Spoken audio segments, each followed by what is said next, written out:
Assalamu alaikum everyone. This is me Hunain Faiz. Today my topic is acid base balance. Acid base balance क्या होता है, pH value normal क्या होती है, किस तरीके से कैलकुलेट की जाती है और इस वैल्यू में ज़रा सी भी फ्लक्चुएशन अगर हो जाए तो उन कंडीशंस को हम क्या कहते हैं। तो शुरू करते हैं आज की ये वीडियो कि सबसे पहले हम बात करते हैं एसिड बेस बैलेंस की। एसिड बेस बैलेंस होता है कि हमारी बॉडी में एसिडिक लेवल और एल्कलाइन लेवल इन दोनों के जो इक्विलिब्रियम होता है वो मेंटेन हो, इन दोनों की इक्वालिटी हो तो उसको हम एसिड बेस बैलेंस कहते हैं।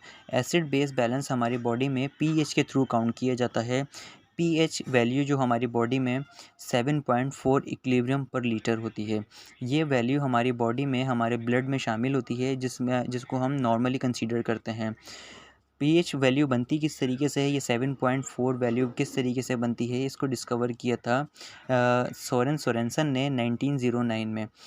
हमारे बॉडी के अंदर एक माइक्रोन्यूट्रिएंट होता है जिसको हम हाइड्रोजन आयन कहते हैं। हाइड्रोजन आयन कंसंट्रेशन में हमारी जो बॉडी में होता है वो बिल्कुल माइनर अमाउंट में होता है। उसकी जो वैल्यू होती है वो 0.0000004 इक्विलिब्रियम पर लीटर हमारी बॉडी में पाया जाता है। ये बहुत ही माइनर अमाउंट में हमारी बॉडी में होता है, जिसको मैं अगर दूसरे अल्फाजों में लिखूँ तो इस तरीके से लिख सकता हूँ कि 40 नैनो इक्विवेलेंट पर लीटर हमारी बॉडी में वेरी माइन्यूट अमाउंट में हमारी बॉडी में पाया जाता है। लेकिन ये माइन्यूट लेवल अगर कम या ज़्यादा हो जाए तो ये बहुत ज़्यादा डेंजरस हो सकता है।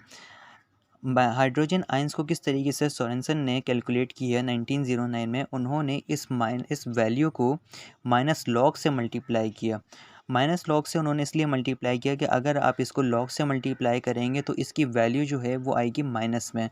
तो हमें जो वैल्यू चाहिए होती है वो पॉजिटिव में चाहिए होती है, तो इसलिए उन्होंने ऑलरेडी इसके साथ माइनस लगाकर इसकी वैल्यू को प्लस कर दिया। माइनस लॉग की वैल्यू को जब आप इस 0.0000004 से मल्टीप्लाई करेंगे तो आपके पास वैल्यू जो आएगी वो आएगी 7.4।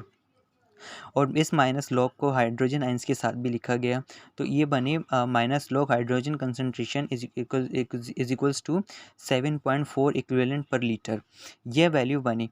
अब ये जो माइनस लॉग था इन्होंने इसको कन्वर्ट कर दिया पावर ऑफ हाइड्रोजन में। पावर ऑफ हाइड्रोजन को उन्होंने इस तरीके से डिनोट किया कि power of hydrogen pH is equals to 7.4 equivalent per litre. ये वैल्यू हमारे पास नॉर्मल पावर ऑफ हाइड्रोजन हमारे बॉडी में पाए जाते हैं। हमारे ब्लड की जो नॉर्मल पीएच वैल्यू होती है वो average value 7.4 equivalent per litre होती है। अब इसके अंदर अगर फ्लक्चुएशन आ जाए तो इस फ्लक्चुएशन को हम क्या कहते हैं, इसको मैं एग्जांपल देकर आपको समझाता हूँ कि मान लीजिए कि एक स्टूडेंट नंबर 1 ने स्टूडेंट नंबर 2 से कुछ पैसे उधार लिए, तो उसकी जो वैल्यू थी वो थी ये कि वो -10 में उनके पास वैल्यू है। अब अगर स्टूडेंट नंबर 1 को स्टूडेंट नंबर 2 को कुछ भी अमाउंट वापस करेगा तो इसकी वैल्यू प्लस में नहीं बल्कि माइनस की तरफ जाएगी, क्योंकि इसने इक्विलिब्रियम मेंटेन करना है। इसी तरीके से मैं आपको बताऊं कि अगर एक कंटेनर के अंदर मैं हाइड्रोजन आयंस को ऐड करूं, हाइड्रोजन आयंस को नॉर्मल अगर हाइड्रोजन आयंस मेरे पास मौजूद हैं 7.4 की वैल्यू के साथ, तो इसके अंदर मैं अगर हाइड्रोजन आयंस को ऐड करता हूं तो इसकी वैल्यू बढ़ेगी नहीं बल्कि इसकी वैल्यू कम होती जाएगी। क्योंकि अगर मैं इसके अंदर हाइड्रोजन आयंस को मैं ऐड करता हूं तो इसकी वैल्यू बढ़ने की जगह इसकी वैल्यू इसमें से एक ज़ीरो बढ़ने की जगह एक ज़ीरो कम होगा, फिर एक ज़ीरो और कम, इस तरीके से इसकी वैल्यू प्लस की तरफ जाएगी। और अगर मैं इसी कंटेनर के अंदर से हाइड्रोजन आयंस को निकालता हूँ तो इसके अंदर एक ज़ीरो और बढ़ता जाएगा और इसकी वैल्यू आगे की तरफ जाती जाएगी। यानी कि अगर मैं इस वैल्यू के अंदर 10 हाइड्रोजन आयंस को और ऐड करता हूँ तो इसकी वैल्यू ज़ीरो हो जाएगी, यानी कि 0.0000 जहाँ पर 7 ज़ीरो हैं वहाँ पर 6 ज़ीरो आ जाएंगे और इसकी वैल्यू कम हो जाएगी और इसकी वैल्यू 7.4 से कम होकर 6.4 और 5.4 आ जाएगी। और अगर इस तरीके से अगर मैं इसकी वैल्यू इसमें से मैं 10 निकालता हूँ तो इसकी वैल्यू और माइनस में जाकर बढ़ जाएगी, जिसकी अगर मैं कैलकुलेट करूँ माइनस लॉग से तो इसकी वैल्यू बढ़कर 8.4 और 9.4 पर आ जाएगी।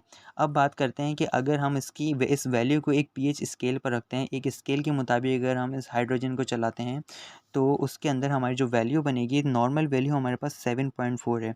अगर मैं इसमें हाइड्रोजन आयंस ऐड करता हूँ तो ये वैल्यू मेरी क्योंकि हाइड्रोजन आयंस जब ऐड होंगे तो ये अपनी वैल्यूज़ लूज़ करते हुए माइनस की तरफ जाएगा, तो इस कंडीशन को हम एसिडोसिस का नाम देते हैं। और अगर इसमें से मैं हाइड्रोजन आयंस को निकालता हूँ, नेगलेक्ट करता हूँ, रिमूव करता हूँ, तो ये वैल्यू जो है ये 7.4 से ये एक्सीड होकर ये बढ़ती जाएगी, तो इस कंडीशन को मैं एल्कलोसिस का नाम देता हूँ। तो उम्मीद है कि आपको ये तमाम कैलकुलेशन समझ आई होगी, और अगर कोई क्यूरी है तो आप कमेंट सेक्शन में मुझसे पूछ सकते हैं। Thank you very much.